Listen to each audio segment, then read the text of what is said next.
नमस्कार, शाम के 5 बज चुके हैं। आप जानते हैं वक्त हो गया बहस का नंबर 1 शो ताल ठोक के आपके साथ मैं हूं अमन चोपड़ा। हिंदुओं के खिलाफ जिहाद कब तक? कहीं लव जिहाद तो कहीं डिजिटल जिहाद। जी हां, हीर खान से लेकर सुष्मिता सिन्हा तक हिंदू आस्था का अपमान। क्या इतना आसान? क्या राम मंदिर निर्माण की चिढ़ की वजह से हिंदुओं और हिंदू आस्था पर लगातार चोट की जा रही है? क्या राम मंदिर निर्माण का बदला हिंदू देवी देवताओं के अपमान से लिया जाएगा क्या?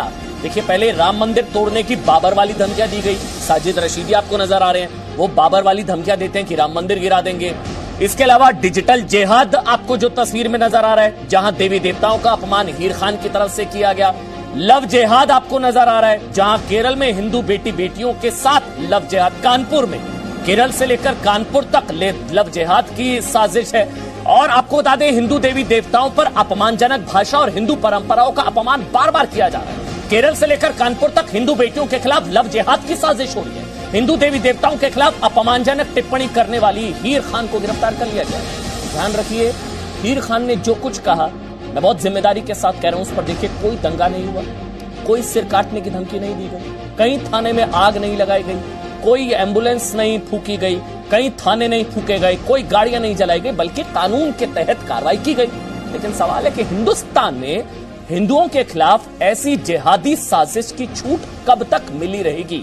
ये जो डिजिटल जिहाद है, जो हीर खान और सुष्मिता सिन्हा वाला हमको देखने को मिला, जो हीर खान की तरफ से, इसलिए हम लोग सवाल भी उठा रहे हैं कि राम मंदिर से चिढ़, इसलिए हिंदू आस्था पर चोट, हिंदुओं पर चोट। क्या राम मंदिर की खुन्नस हिंदू देवी देवताओं से निकाली जा रही है क्या? मेरे साथ संबित पात्रा, बीजेपी के राष्ट्रीय प्रवक्ता, इस वक्त जुड़ चुके हैं और मेरे साथ इसके अलावा एक बहुत बड़ा पैनल है। लेकिन सबसे पहले संबित पात्रा, आप ही से मैं शुरू कर रहा हूं। मतलब आप, मगर ये एक माइंडसेट है, ये चिढ़ जरूर है, किंतु ये माइंडसेट शुरू से था। मैं एक उदाहरण देता हूं। 1920 में एक किताब लिखा आर्य समाज ने, और उस किताब का नाम था रंगीला रसूल।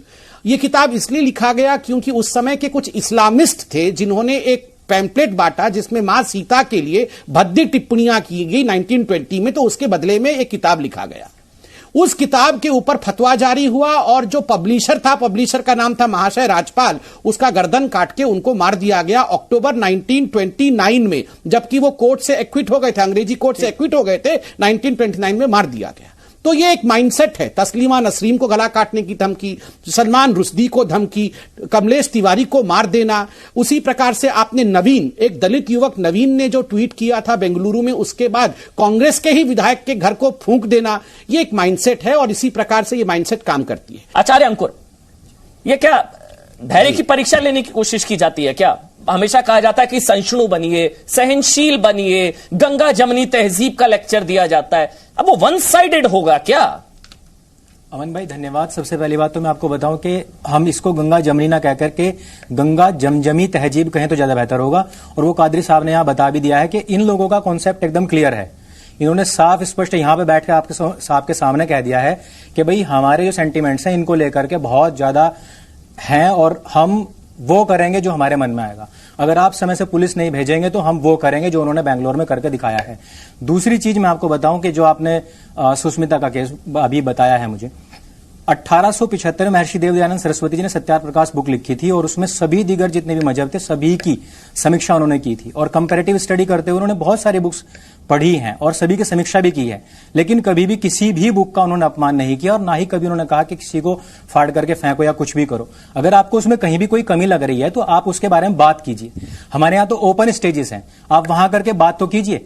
आप उस सनातन के बारे में बात कर रहे हैं जो कहता है यत्र नार्यस्तु पूज्यन्ते रमन्ते तत्र देवता।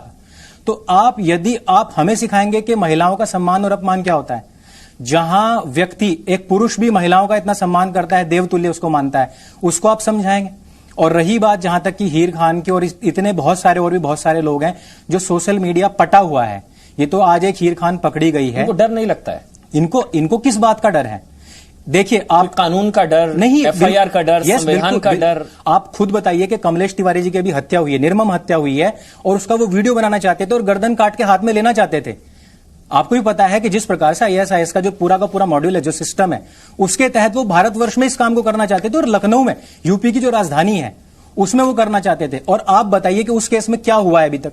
उसके लिए इनके बड़े बड़े संस्थान आ चुके हैं, वो वहां पे वकील भी प्रोवाइड करेंगे, पैसा प्रोवाइड करेंगे, और ये सारे के सारे जितने इनके सिस्टम हैं, जिनको कहा जाता है कि मजहबी तौर पे जो एक मजहब के ढांचे बनाए हुए हैं, ये सारे के सारे सपोर्ट करते हैं इन सबको। इसलिए इसमें जड़ में जाने की जरूरत है अमन भाई, कि हमें यह देखना होगा कि जब हमारा भारतवर्ष आजाद हुआ उस समय पे हमको पंथ निरपेक्षता का धर्म निरपेक्ष बना करके पढ़ाया गया है, और जितने भी हमारी आजकल के युवा हैं वो सारे के सारे आज क्या समझते हैं, किस तरीके से उसको रिप्रेजेंट करते हैं। आपने बहुत अच्छा कहा कि कॉमेडियंस जो बीच में ले लिया उनका नाम, इस तरीके से रिप्रेजेंट किया जाता है इन सभी चीजों को कि पंथ निरपेक्षता, जिसको कि धर्म निरपेक्ष बता करके हम सबको परोसा जा रहा है, ऐसे बता करके कि पंथ निरपेक्षता का अर्थ क्या है, हिंदू विरोध, और पंथ निरपेक्षता का अर्थ क्या है, सापेक्ष दूसरी सरकार जिसका कानून है शरिया। तो ये क्या सेकुलर हो जाता है अनुराग भगौरिया? मतलब ये उसके बाद मैं विनोद बंसल साहब आपके पास आऊंगा। नहीं है, मैं वही तो समझना चाह रहा हूं, मतलब ये सेकुलर हो जाता है। आप लोगों को भी गुस्सा नवीन पर बहुत आता है। 51 लाख समाजवादी पार्टी के मेरे ख्याल से पूर्व नेता थे जिन्होंने 51 लाख सर कलम करने वाली, जब ये कहा था कि जो सर कलम करके लाएगा 51 लाख रुपए दूंगा। ये 70 साल तक हमारे किताबों में पढ़ाया गया था। अरे धिक्कार हो, पहले खुद जागो। ये जो धतूरा चटाया गया है ना गांधी परिवार द्वारा, एंटोनियो माइनो एंड कंपनी द्वारा, तो ये धतूरा नेहरू के समय से धतूरा चटाया गया है। उस धतूरे के बेहोशी से बाहर राष्ट्र हो गया। मतलब आचार्य अंकुर, ये हिंदू राष्ट्र है, मतलब हिंदू राष्ट्र है ये, और यहां हिंदू देवी देवताओं के अपमान से लेकर गाली से लेकर सब कुछ होता है, और ये हिंदू राष्ट्र है, ये हिंदू राष्ट्र है। अमन जी, अगर ये हिंदू राष्ट्र होता तो छवि थोड़ी दूसरी होती, ये स्टोरी थोड़ी अलग होती। अभी आजकल जो आप देखते हैं, छोटी छोटी बातों के ऊपर शहर जला दिया जाता है, लोगों को घरों में घुस करके मार देता है, और वो भी निर्ममता के साथ मारा जाता है। आपने भी लव जिहाद की जो बात की है, ये मैं चाहता हूं आप दिखाएं भी, और मैं चाहता हूं कि इसका लिंक भी मैं आपको दूं और आप इसको ट्वीट के माध्यम से लोगों को पहुंचाएं।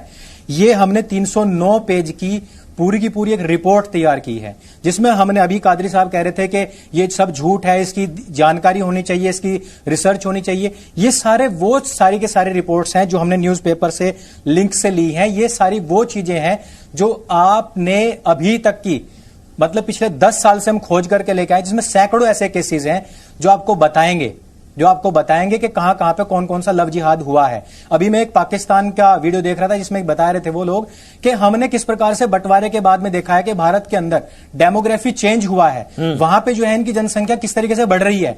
ये फास्टेस्ट ग्रोइंग बताते हैं। मैं कहता हूं ये फास्टेस्ट ग्रोइंग नहीं बल्कि फास्टेस्ट ब्रीडिंग कल्ट बन चुका है। यहां पे इनकी ब्रीडिंग जो है बहुत तेजी से हो रही है। और आगे क्या कहते हैं वो कहते हैं कि लव जिहाद की जो माध्यम है उससे वहां के मुसलमानों ने बहुत स्पीड से वहां की लड़कियों को कन्वर्ट करके ला रहे हैं। अभी आपने कानपुर का एक वो दिखाया, जब दोनों के बीच में प्यार है तो कन्वर्जन का क्या काम है? आप ये बताइए कि कन्वर्जन का क्या काम है? एक्चुअली इस्लाम की ये विचारधारा है कि कोई भी लड़की या कोई भी लड़का यदि किसी मुस्लिम से शादी करेगा तो जब तक कन्वर्ट नहीं होगा, जब तक वो इस्लाम को कबूल नहीं करेगा, उसकी शादी मान्य ही नहीं होगी। इसलिए ये प्यार नहीं है, ये जिहाद है, और ये भारत को तोड़ने का एक बहुत बड़ा प्लान है जो पिछले 70 साल से कंटिन्यू चल रहा है। मैं सरकार से गुजारिश करता हूं इस पर सख्त से सख्त कानून बने, नहीं तो हम आने वाले समय में बहुत गंदी छवि देखने वाले हैं। ठीक है, जहां प्यार है वहां धर्मांतरण की क्या जगह? ये प्यार नहीं, ये कट्टरता है। लव जिहाद का मामला है, एनआईए की चार्जशीट में है, केरल से लेकर कानपुर तक, और इसलिए हम लोग इस जिहाद के खिलाफ ताल ठोक रहे थे। बहुत बहुत शुक्रिया जितने भी मेहमान मेरे साथ जुड़े।